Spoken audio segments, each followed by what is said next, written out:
안녕하세요. 글을 쓰기에 앞서 여러분들은 간절히 바라던 것들이 있으신가요? 전 항상 모든 것을 누리고 살아서 가지고 싶은 것도 딱히 간절히 바라던 것도 없었어요. 하지만 결혼하고 완전 180도로 바뀌게 되었어요. 결혼 후 그냥 자연스레 생길 것 같던 아이가 안 생겼어요. 처음 1년은 시간이 지나면 생기겠지 했지만 2년이 지나도록 생기지 않자 몸에 문제가 있구나 싶어 그때서야 남편과 함께 난임병원에 방문했어요. 산정검사를 진행하고 충격적으로 결과를 들은 것은 양쪽 나팔관 폐쇄였습니다. 그로 인해 배란이 되지 않고 자연 임신이 힘들다는 결론이었죠. 아이를 가지고 싶은데 못 가지는 거랑 아이를 안 가지는 거랑은 차원이 다른 문제였어요. 막상 아이를 가지고 싶은데 가질 수 없다고 하니 점점 임신에 집착을 하게 되었죠. 남편이 아무리 위로를 해주었지만 모든 것이 나 때문인 것만 같아 죄책감을 떨칠 수 없었고 그렇게 저희는 시험관을 시작하게 되었어요. 남들 다 갖는 임신이 안 된다니. 에휴, 진짜 어떻게 이런 일이 우리 집에 일어난다니. 씨가 귀한 집도 아니고 딸이든 아들이든 하나만 낳아서 잘 키우라는데 그것도 지금 안 된다는 거 아니야? 이게 다 너 때문이라지? 참나, 기가 막힌다 내가. 죄송해요. 그래도 요샌 의학기술이 발달해서 시험관 시술을 하면 가능성 있다고 하네요. 조금만 기다려주세요. 그러니까 우리 아들이 왜 병원 들락날락거리면서 그런 시술에 따라다녀야 하냔 말이다. 이게 다 너 때문이잖아. 엄마, 그만하세요. 누구 탓이면 어때요? 어차피 부부인데 전 괜찮으니까 너무 이 사람 몰아붙이지 마세요. 가뜩이나 우리보다 지금 제일 힘든 사람이에요. 엄마가 자꾸 그러시면 제가 미안해서 이 사람한테 더 눈치 보이니까 그만 좀 하세요. 처음엔 남편이 이렇게 실드도 쳐주고 괜찮다고 하였어요. 덕분에 조금의 용기를 얻게 되었고 시어머니가 저에게 저런 말씀을 하시는 것에 대해서는 달게 받아들였죠. 어느 누가 시험관 해야 하는 며느리를 좋아할까 싶어 그냥 꿋꿋이 참았어요. 시험관 시술을 진행하다 보니 몸이 참 말을 안 듣더라고요. 살도 찌고 호르몬제를 이용하다 보니 감정 변화도 들쑥날쑥했어요. 저도 모르게 이유 없이 우울해지는 날도 많았고 제가 점점 살이 찌자 시어머니는 저를 볼 때마다 더욱더 한숨을 쉬었어요. 벌써 애 들어섰냐? 아니 살이 왜 이렇게 찌는 거니 너는? 애도 없는데 살이 찌니까 애가 안 들어서는 거야. 살 좀 빼라. 이게 약 쓰는 것 때문에 의사들도 살이 찐다고 하더라고요. 제 뜻대로 찌는 건 아닌데 그래도 요샌 식이 조절하고 있어요. 약 같은 소리. 내 주변에 아는 사람 며느리도 시험관인지 뭔지 하는데 얼마나 날씬한 줄 아니? 똑같이 약 쓰고 해도 너같이 살찌면 애 안 들어서. 알겠니? 내가 이런 것까지 일일이 얘기해줘야 해. 하여튼 전부가 다 마음에 안 든다 정말. 애초에 우리 아들 같은 애는 너한테 감지덕지였지. 산정검사를 미리 시켰어야 했는데 뒤통수 맞은 것도 아니고 이게 뭐야 정말. 가뜩이나 시험관도 힘든데 시댁에 갈 때마다 저런 소리를 들어야 했고 어느 누구에게도 말 못할 아픔이었어요. 하지만 더 힘들었던 것은 시험관을 1차, 2차, 3차 진행함에 있어 반복되는 착상 실패가 저를 더 힘들게 하더라고요. 호르몬 때문에 살이 찌고 우울해지는 것과는 별개로 이렇게까지 해서 늘 기대를 해봤지만 번번이 임신 테스트기 한 줄을 볼 때마다 그렇게 오는 좌절감은 정말 저를 더욱더 힘들게 했어요. 남편도 처음 한두 번은 엄청 위로를 해주었지만 시험관 차수가 진행됨에 따라 많이 지친 기색이더라고요. 꼭 시험관을 해야겠냐며 오히려 애 없이 살자고 저를 설득하려고 했는데 정말 힘들었습니다. 이번에 또 안 됐어. 벌써 4번째인데 이제 약도 더 센 걸로 바꿔야 하고 정말 우리에게 아이가 와주기는 하는 걸까? 아, 꼭 해야겠어. 이쯤 되면 포기할 때도 됐잖아. 난 아이 없어도 된다니까. 뭘 그렇게 고집을 부려.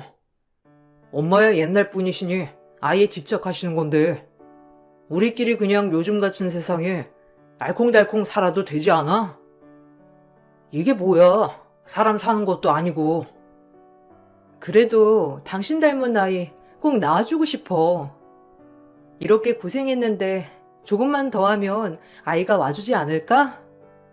절대 이대로 포기 못해. 나도 힘들어서 그래. 몇 번이나 왔다 갔다 병원 가는 것도 그렇고 수치스럽다고 병원에서도. 그만하고 싶다 진짜. 당신이 나보다 힘들어? 정말 너무한다. 아무리 내 탓으로 시험관을 한다지만 다독여주진 못할 망정 자기 힘들다고 그럴 수 있어? 내가 얼마나 아이 기다리는 거 알면서 꼭 그렇게 마음을 후벼 파야 속이 시원하니? 당신도 진짜 너무한다. 내 마음 너무 몰라. 아이 없이 살자는 남편이 왜 이렇게 원망스러운지 그날 남편한테 오히려 신경질을 내었어요. 그리고 시간이 지나고 보니 굉장히 미안하더라고요. 그렇게 시험 가는 부부 사이마저도 참 갈라놓더라고요. 마음에 여유가 없으니 화만 내게 되었거든요. 그러던 중 오랜만에 지인을 만나러 백화점에 갔던 일이 있었어요. 기분도 꿀꿀하고 마음도 좋지 않았는데 오랜만에 친구가 밖에서 불러주니 콧바람이라도 쐬고 오자는 심정으로 나가게 되었죠. 이런저런 얘기를 하며 즐거운 한때를 보내고 있던 그때 바로 앞 테이블에서 시어머니 목소리가 들려왔습니다. 웬 젊은 여성과 함께 말이죠. 살짝 보니 시어머니가 맞더라고요. 인사를 드릴까 하다 앞에 앉은 여성분과 열띤 이야기 중이라서 조금 있다가 해야겠다 싶어 앉아있는데 반대편 젊은 여성이 시어머니와 나누는 대화를 듣고 정말 기함하게 되었죠. 세상에 비밀은 없다더니 그렇게 시어머니의 비밀을 알게 되었어요. 엄마, 그래도 이렇게 만나니까 너무 좋다. 그 집은 어때? 요즘에도 아저씨가 돈 많이 줘? 그래도 엄마 덕분에 대학까지 졸업하고 너무 고마워. 아마 엄마가 그 집으로 재혼 안 했으면 우리 아직까지 구질구질하게 살고 있었겠지? 당연하지. 내가 그 양반 비위 맞추느라 얼마나 힘든데. 성격도 불같아서. 그리고 남의 자식 키우는 게 쉬운 줄 아니? 내 딸도 이렇게 간간히 볼까 말까 하는데 속상해. 그래도 그 집 아들놈은 얼마나 잘 컸는지 몰라. 젊은 나이에 행시 패스해서 앞길 창창이 열렸겠다. 아주 바깥 양반이 아들만 보면 입이 찢어진다 찢어져. 얼굴도 잘났지. 성격도 좋지. 직업도 좋지. 며느리 자리가 마음에 안 들어서 그렇지. 미련해가지고. 어디 이런 집에 시집 오기가 쉬워? 집까 짓게? 말해보아니 입 아프다. 애도 못 낳는다며. 무슨 꼴이야 그게? 어쨌든 아깝다 진짜. 그 부인 자리가 너무 별로네 정말. 엄마도 신경 쓰이겠다. 그래도 내가 네 아빠랑 혼인신고도 안 하고 산 게 다행이지. 혼인신고 했어봐. 이런 자리에 시집이라도 올 수 있었겠어? 이 집에 들어왔으니까 너 이렇게 내가 뒷바라지 한 거야. 네 아빠 능력 하나도 없잖니? 에휴, 한심해.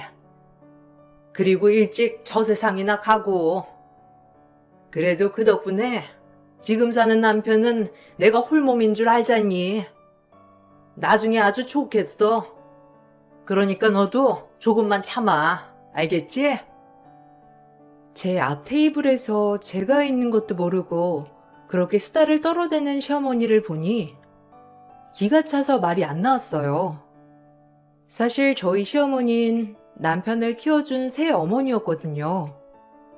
남편이 중학생 때 친어머님이 돌아가시고 아버님이 재혼을 하셨다고 했고 그때부터 남편을 키워주셨다고 했습니다. 하지만 남편에게 듣기론 어머님은 초혼이라고 들었어요. 그렇지만 오늘에서야 어머님은 초혼이 아니라 사실 재혼이고 딸까지 숨겨뒀다는 걸 알게 되었죠.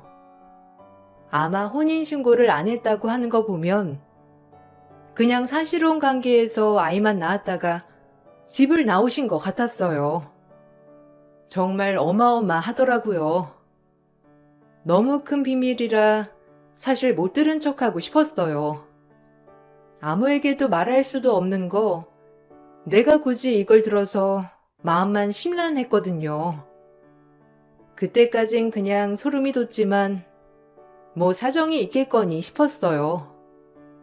사정 없는 사람 있나 싶기도 했고 이 얘기를 들춰내서 굳이 분란을 만들고 싶지도 않았거든요.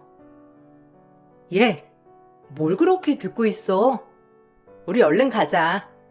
디저트 카페 내가 알아놓은 데 있거든? 이제 일어나서 슬슬 가보자. 기막혀. 참 10길 물속은 알아도 한 길 사람 속은 모른다더니. 정말 알 수 없는 게 사람이다. 어떻게 참. 무슨 말이야? 무슨 일 있었어? 갑자기 알 수 없는 얘기를 하네? 밥 잘못 먹었니? 얼른 가자. 늦었다. 나중에 기회 되면 얘기해 줄게.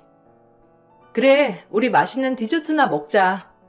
먹고 다 훌훌 털어버려야지. 안 그래?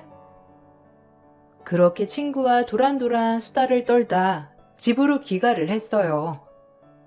그때까지도 머릿속에 낮에 시어머니를 마주쳤던 일들이 맴돌았지만 애써 잊으려고 했고 이걸 빌미로 시어머니 약점을 잡고 싶지도 않았고요. 하지만 이런 마음을 시어머니는 아는지 모르는지 속상하게도 그렇게 저를 쥐잡듯이 잡아대더라고요. 꼭 제가 알아서 떨어져 나가길 바라는 것처럼 말이죠. 이번에 너 안 됐다며? 진짜 결혼 전에 다 검사를 시켰어야 했는데 내 탓이지. 어쩜 너 다른 데도 문제 있는 거 아니야? 요즘 같은 시대에 시험관도 1차 만에 되는 사람들이 그렇게 많은데 왜 도대체 너만 안 되니? 너 하자 아니야? 어머님, 하자라뇨. 지금 무슨 말씀을 하시는 거예요? 말이라고 다 말인 줄 아세요?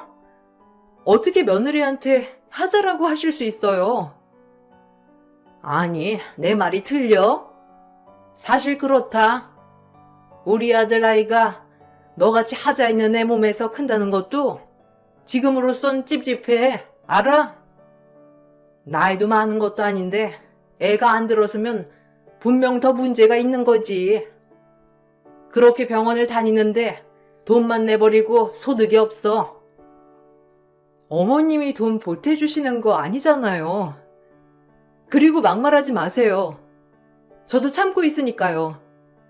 어머님 그 막말 진짜 지겹네요. 당신 그만 못해? 진짜 요새 왜 그래? 여기가 어디라고 언성을 높여? 엄마가 걱정돼서 한 말 같은데 그냥 걱정해 주시나 보다 하면 될 것이지. 꼭 그렇게 따지고 들어야 돼? 마음 좀 곱게 써. 당신 힘든 거 아는데 그래도 최대한 여유를 가져봐. 당신도 똑같아. 지금 그런 말이 나와? 어머님이 나한테 한 막말은 막말이 아니고 내가 말한 건 크게 잘못한 건가 보지? 내가 말했잖아. 엄마한테 잘하라고. 나 키워주신 분이야. 그런 분한테 이렇게 대드는 건 아니지. 그만하자. 눈물이 주르륵 났어요. 무엇을 위해 홀로 이러고 있나 싶기도 했고, 아이가 안 생기니 정말 모든 불화가 시작되는구나 싶었죠. 아이를 포기할까 싶은 생각도 수십 번, 수백 번 들었지만 정말 포기가 되지 않았어요. 울며 겨자 먹기로 5번째 실수를 했을 때 희미하게 임신 테스트기에 2줄이 선명하게 찍히더라고요. 전 그 모습을 보고 드디어 됐구나 싶었죠. 너무 좋아 남편에게 알렸고, 아이 없이 살자던 남편도 그 얘기를 들으니 정말 너무 좋아하더라고요. 당장에 시댁에 전화도 넣었고, 아이가 없이 살자고 했던 남편이지만 막상 임신을 했다고 하니 정말 그 표정을 잊을 수 없이 너무 좋아했던 남편이었어요. 고마워 진짜. 고생했어. 2줄이라니. 우리 그럼 아이 생긴 거야? 진짜 와 믿기지가 않네. 너무 고마워. 잘할게. 아니야. 자기도 고생했지. 아, 우리가 부모가 된다니. 너무 설레고 기쁘다 정말. 자기도 고생 많았어. 그리고 미안했어. 이러고 있을 게 아니라 엄마랑 아빠한테 전화 넣어야지. 얼마나 좋아하실 거야. 애기 들어섰다면. 엄마도 이제 마음 많이 풀리셨을 거야. 이제 자기 임신했으니 막말도 안 하실 거고. 그러니까 당신은 꽃길만 걸으면 된다 이거야. 좋아하는 남편을 보니 여기까지 꾹 참고 달려온 게 보람이 되더라고요. 저렇게 아이를 좋아하면서 없이 살자고 했구나 라는 생각이 들면서 한편으론 굉장히 미안했고요. 저의 임신 소식을 듣고 늘 말이 없으신 시아버지도 좋아하셨고, 시어머니는 그렇게 기뻐하시지 않는 것 같았지만 그냥 축하한다 한 말씀 하시더라고요. 그렇게 마냥 기뻐하고만 있을 때 하혈이 시작되었어요. 너무 놀라 병원에 가보니 화학적 유산이라고 했어요. 초기 착상 후 이렇게 간혹 화학적 유산이 된다고 말이죠. 오히려 임신이 안 됐을 때보다도 더 실망스럽더라고요. 뭐가 문제일까 하면서 더 자책감이 들었고 남편과 시댁에 정말 죄스러웠어요. 내가 이럴 줄 알았다. 제 하자 있다고 했지? 임신하면 뭐해? 다 흘려보내는 걸. 그렇게 난리칠 때부터 알아봤어. 참나, 어떻게 가진 귀한 아이인데 흘려보내길. 내가 기가 막혀서 말이 안 나온다 정말. 너 이 집에 붙어있고 싶니? 그만해요. 새아기도 마음이 많이 안 좋을 텐데. 지금 누구보다 힘든 게 새아기인데 당신이 그렇게 말하면 안 되지. 제 말이 틀렸어요? 당신도 얼마나 아이 기다렸어요. 내가 그걸 모르는 것도 아니고 참나 기가 막혀서 그러는 거죠. 너무하세요 정말. 제 기분은 생각 안 하세요? 같은 여자면서 어떻게 그렇게 또 마음 아픈 말만 골라 하시냐고요. 간신히 처음으로 착상된 아이였어요. 그런데 그렇게 말하고 싶으세요? 의사 선생님 말론 12주 이전에 유산된 건 산모 탓이 아니라는데. 왜 산모 탓이 아니야? 너 탓이지? 그렇게 정신승리 하고 싶니? 애 안 들어서는 것도 애 흘려보낸 것도 다 네 탓이야. 이렇게 시어머니가 막말을 하는데도 남편도 지쳤는지 아무 말이 없었어요. 진짜 실망스럽고 이럴 때일수록 더더욱 외로워졌죠. 내가 이 사람을 놔줘야 하나 싶은 마음까지 들었고, 정말 굳이 내가 남편을 붙잡고 있는 것은 아닌가 하는 생각이 들면서 진짜 괴롭더라고요. 남편에게 이혼해 주냐고까지 물어봤지만 남편은 절대 그렇게는 안 된다며 길길이 날뛰더라고요. 지금이라도 말해. 이혼해 줄게. 어머님 하신 말씀 틀린 것도 아니지 뭐. 나도 이대로 살기 힘들어. 당신도 지쳐 보이고. 어머님 막말은 다 참을 수 있는데 나한테 쏟아붓는 거 보면서 당신 아무 말도 안 하는 거 보기가 더 힘들어. 원하면 이혼해 줄게. 무슨 말이 그래? 나도 지쳐서 그래. 이혼은 무슨? 아예 안 생긴다고 이혼하는 게 말이 돼? 아예 없어도 된다고 했잖아. 아니, 당신은 아이 필요한 사람이야. 그냥 당신도 이제 지겹다고 대놓고 얘기해. 이혼해 줄 테니까. 그 표정도 견디기 힘들어. 네가 지금 너무 예민해서 그래. 일단 몸이랑 마음 좀 추슬러. 그리고 다시 얘기하자. 너 정신건강도 중요해. 남편은 이혼은 안 된다고 하더라고요. 아무래도 저를 사랑한다기보다 보수적인 공무원 사회에서 이혼남으로 살기가 싫어서 그런 것 같았어요. 그렇게 1주, 2주를 폐인처럼 지내다 이대로는 안 되겠다 싶어 운동도 끊고 다시 활력을 되찾기로 마음을 먹었어요. 그리고 주변 시험관 엄마들이 10차, 14차 이렇게 하는 모습들을 보며 이제부터 장기간전이다 라고 멘토를 부여잡았죠. 건강한 것도 챙겨 먹고 운동도 하고 열심히 몸에 좋다는 것들을 다 챙겼습니다. 일단 꾸준한 멘탈 관리를 위해 힘을 썼어요. 그래도 요새 많이 체력도 좋아지신 것 같아요. 이제 꽤 차수도 오래됐는데 힘을 잃지 마세요. 아이가 조금 늦게 오는 거랍니다. 발이 작잖아요. 그러니까 천천히 오는 거라고 생각하고 마음 다스리는 게 환자분한테도 참 좋은 일일 거예요. 감사합니다. 이렇게 위로를 받으니까 조금 힘이 나네요. 기다리면 언젠간 오겠죠, 우리 아기. 그러니까 잘 기다려 봐야죠. 가족보다도 의사 선생님이 오히려 위로를 많이 해주더라고요. 가장 크게 와닿던 말이 아이 발이 작아서 오는데 시간이 걸린다는 말. 정말 마음 깊이 와닿았어요. 그래, 우리 아기 너무 작아서 오는데 시간이 걸릴 거야 하며 힘을 내서 시험관 시술에 박차를 가했어요. 6번째, 7번째 줄줄이 실패.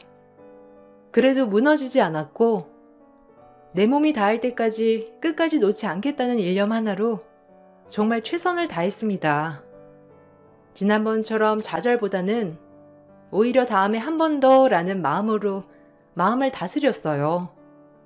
시간이 굉장히 많이 흘렀고 다달이 할 수 있는 시술이 아니었기에 정말 장기전이 되는 싸움이었습니다. 그래도 힘을 내면서 이렇게 마음을 다스리니 정신적으로도 건강해졌죠. 반복된 실패에도 다시 일어설 수 있었거든요. 그리고 8번째, 9번째, 대망의 10번째, 드디어 전 임신에 성공했어요. 지난번 화학적 유산을 겪었던 터라 이번엔 남편에게조차 말하기 두려웠고 마냥 기쁘다기보다 혹시나 하는 마음에 최대한 안정을 하고 지냈어요.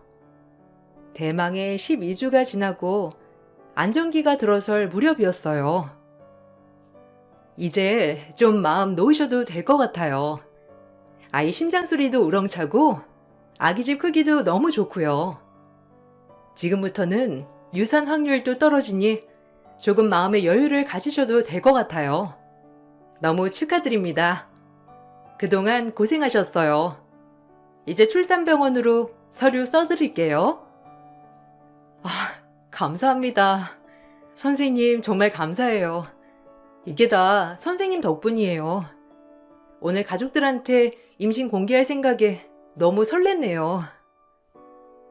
그렇게 의사 선생님께 감사 인사를 하고 모든 가족들에게 임신 공개를 할 준비로 부풀어 있었어요. 아이도 건강하고 이제부턴 유산 확률이 확 떨어졌다는 말에 안심을 하고 말이죠. 10번째 시험관 시술 성공 후 시댁에 먼저 도착해 보니 시어머니가 웬 만상녀와 장어를 먹고 있더라고요. 누구지? 하고 동네 뭐 아시는 분인가 해서 어머님을 불러보았습니다. 어머님은 놀란 기색도 없으셨고 저를 보자마자 이젠 넌 끝이다 하는 표정으로 말하더라고요. 정말 어이가 없이 말이죠. 아, 참. 네가 웬일이냐? 말도 없이. 뭐니 표정 딱 보아하니 또 우울해 보이네. 또 안 됐냐? 네가 그렇지. 이제 임신 고생 안 해도 된다. 다 해결했어 내가. 너 같은 거한테 내 손주 볼 줄 알았냐? 네가 이제 이 집안에서 빠져주면 돼. 무슨 말씀이세요? 빠져달라뇨? 알아듣게 좀 말씀하세요. 그리고 이 여성분은 누구시길래? 어머, 이 여자, 기막혀. 어머님 옆에서 웃으면서 아무렇지 않게 밥을 먹는 애엄마 얼굴을 보자마자 기가 막혀 웃음이 나오더라고요. 그리고 만삭배를 보고 많은 생각이 스쳐 지나갔어요. 그동안의 남편 외박, 그리고 시어머니의 저런 웃음, 모든 게 다 딱딱 끼어 맞춰지더라고요. 전 그 길로 인터넷에서 이혼 양식을 다운로드하여 출력했어요. 이게 웬 떡이냐 싶을 정도로 세게 도장을 찍고 남편에게 내밀었어요. 설레발을 치는 것일 수도 있지만 제 생각이 맞다면 시어머니는 짐승만도 못한 짓을 다 꾸미고 계획한 것 같았거든요. 그래, 내가 빠져야지. 이 천한 집구석에서. 시엄마는 초혼이라고 숨기고 시집와서 지 딸을 며느리로 둔갑시켜 데리고 들어와. 아무것도 모르는 이 남편이란 놈은 그 딸 임신시켜서 나 몰래 애 낳을 생각까지 해. 진짜 천박해서 말이 안 나온다. 완전 TV 출연감이야 이건. 너, 네가 임신시킨 그 여자 네 새엄마 친딸인 거 알고 있니? 다 네 엄마 계략에 노란한 거야. 알아? 뭐? 무슨 소리야? 엄마가 딸이 있다니? 난 그냥 엄마가 소개해준 여자를 만났을 뿐인데. 어차피 너한테 애기 보긴 글렀다면서. 그게 무슨 소리냐고. 너 머리가 어떻게 된 거 아니야? 어떻게 그런 발상이 머리에서 나오냐? 어? 니네 엄마한테 물어봐. 어떻게 그런 발상이 머리에서 나오냐고. 진짜 징그럽다고. 야, 됐고 이혼해. 그리고 위자료 챙겨놔라. 유책 배우자는 너니까. 알겠어? 뭐 네가 임신시킨 그 여자랑 너랑 피는 안 섞였으니까 결혼은 할 수 있으려나? 왜? 난 우리 아기랑 나랑 행복하게 살 거야. 이딴 집에서 우리 귀한 아기 크게 할 수 없어. 알겠니? 법원에서 보자. 너랑은 끝이니까. 애기라니? 너 임신했어? 아니 그런 말 없었잖아. 너 계속 실패만 했잖아. 근데 어떻게 임신이 된 거야? 엄마, 어떻게 된 거예요? 엄마 딸이라니. 그리고 얘가 하는 말이 다 사실이에요? 그럴 리가 없잖아요. 안 그래요? 아니라고 말해줘요. 아니 넌 그걸 어떻게 알았어? 참나, 혹시 너 내 뒤 캐고 다녔니? 이게 하다하다 시엠이 뒤까지 캐고 다녀? 이것이 진짜? 저기요, 잘난 그 주둥이로 말하는 거 제가 들었거든요? 그러게 앞뒤 사방 뚫린 데선 입조심을 하셨어야지. 다 큰 백화점에서 우리 딸, 우리 딸. 참나. 남말은 새가 듣고 반말은 지가 듣는댔어요. 그걸 제가 들어버렸고요. 세상에 비밀은 없죠? 이 정신 나간 아줌마야. 시어머니는 제가 한 말을 듣고 입이 떡 벌어졌고 그 딸 또한 입이 벌어져서 아무 말도 못하더라고요. 그리고 놀랬는지 배가 아프다며 시어머니에게 병원을 가야 한다고 했고 전 그래도 눈 하나 깜짝하지 않았습니다. 그냥 다 소름이 돋았거든요. 그리고 남편은 제가 임신했다는 말에 눈이 휘둥그레졌더라고요. 더 이상 왈가왈부하고 싶지도 않고 말도 섞고 싶지 않았어요. 설사 남편이 저와 이혼할 생각까지 없었다고 하더라도 다른 여자와의 사이에서 아이를 가질 생각을 했다는 게 소름이었어요. 이런 인간을 믿고 내가 살았나 싶은 생각과 시어머니와 만상녀, 즉 그 딸, 그리고 남편 이 셋을 보고 있으니 정말 짐승보다 못하다고 느껴지며 역겨웠어요. 그리고 전 이혼 소송을 준비하였고 유책 배우자인 남편의 외도 사실과 시어머니의 충격적인 반응에 대해 낱낱이 증언해야 했죠. 그리고 뱃속의 아이를 지키겠다는 일념하에 정말 멘털을 쥐어잡고 다스렸습니다. 엄마가 어떻게 나를 속여요? 아니 우리 집을 기만해? 지금 모든 거 속이고 다 우리 집에 시집 온 거예요?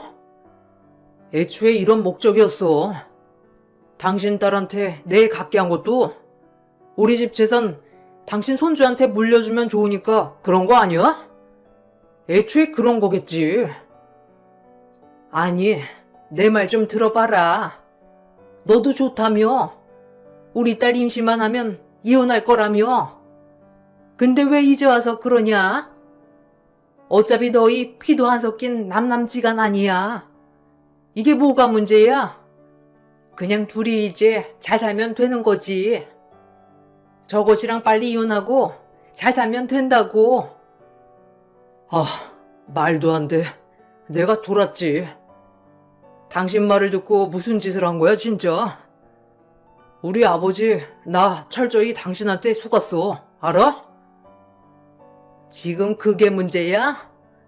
네 애 가진 우리 딸 배 아파서 병원 가 있는데 지금 이렇게 따질 때니? 네 핏줄인데 그럴 거야?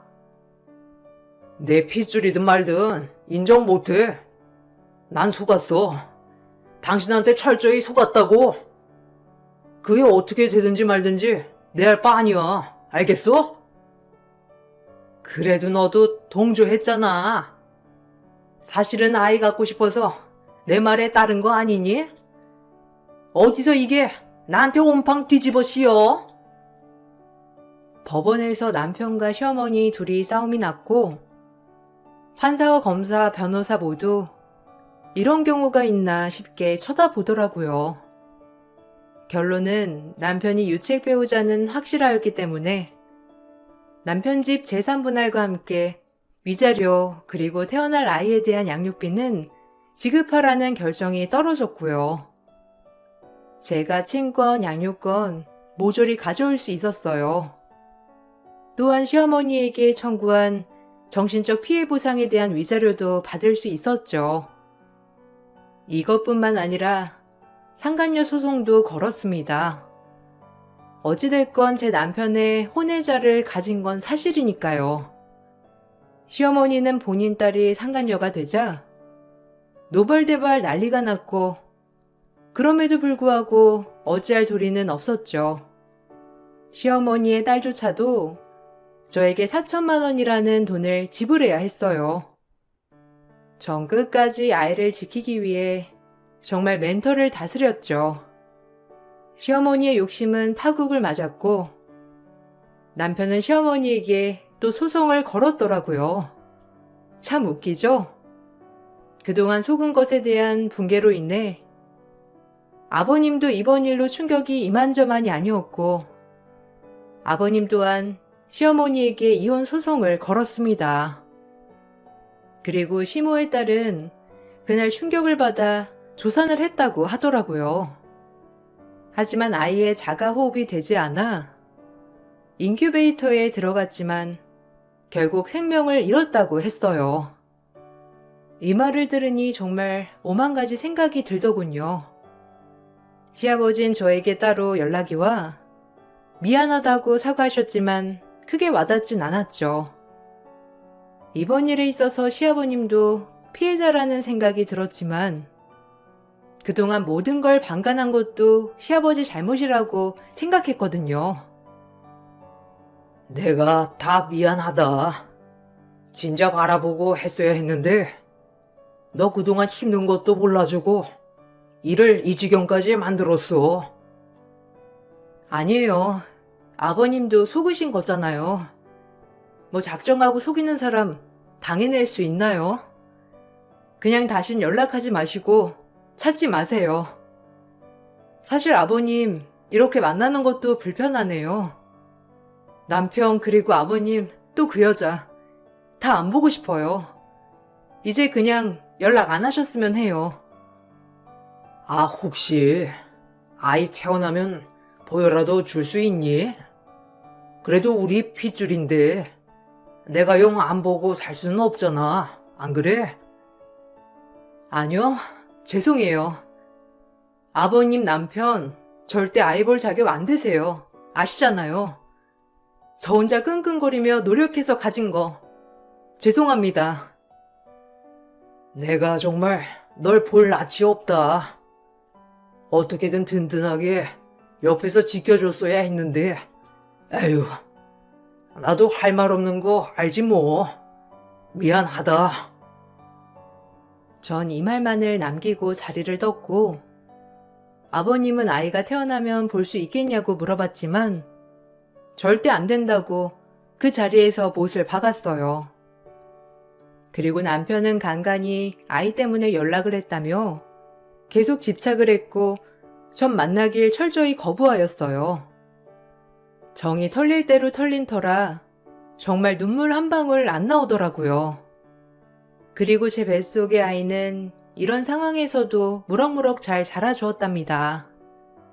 중간에 시어머니가 본인의 딸은 자식을 잃었다며 저를 원망하며 욕을 하였지만 솔직히 본인들이 했던 짓 그대로 거두는 거라고 생각했어요. 욕심이 많은 시어머니의 최후라고 생각했고 애초부터 거짓된 삶을 시작했으니 끝 마무리가 이렇게 끝났겠죠. 정말 지금 생각해도 인간이 이렇게까지 무서울 수가 있나 싶어요. 하긴 여기에 노란한 남편 또한 어리석고 소름 돋긴 마찬가지지만요. 네가 날 이렇게 만들고 제대로 살 수 있을 것 같아? 우리 딸, 너 때문에 아이 잃었어. 네가 난리만 치지 않았더라도 조선할 일이 뭐가 있냐고. 하필 이때 애가 들어섰니? 네 애가 세상을 떠났어야지. 왜 우리 딸이 힘들게 희생해야 하냐고. 너만 아니면 이 집에 며느리로 들어와 알콩달콩 우리 가족 행복하게 할 수 있었을 텐데. 감히 네가 망쳐? 니까짓 게?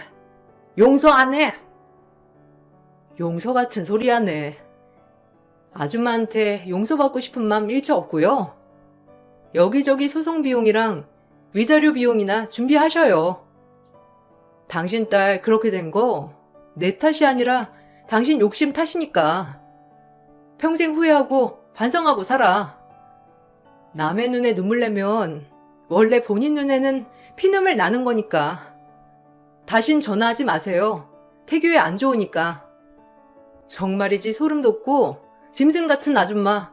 정말 진절머리나. 전 전화를 끊어버리고 집도 다 이사를 했어요. 남편은 하루가 멀다 하고 찾아와 간청하고 빌었지만 절대적으로 마음이 돌아서진 않았고요. 그렇게 시간이 지나 건강한 사내아이를 출산했답니다. 어찌나 눈에 넣어도 안 아플 것 같던지 요즘엔 아이 재롱 보는 맛에 살고 있어요.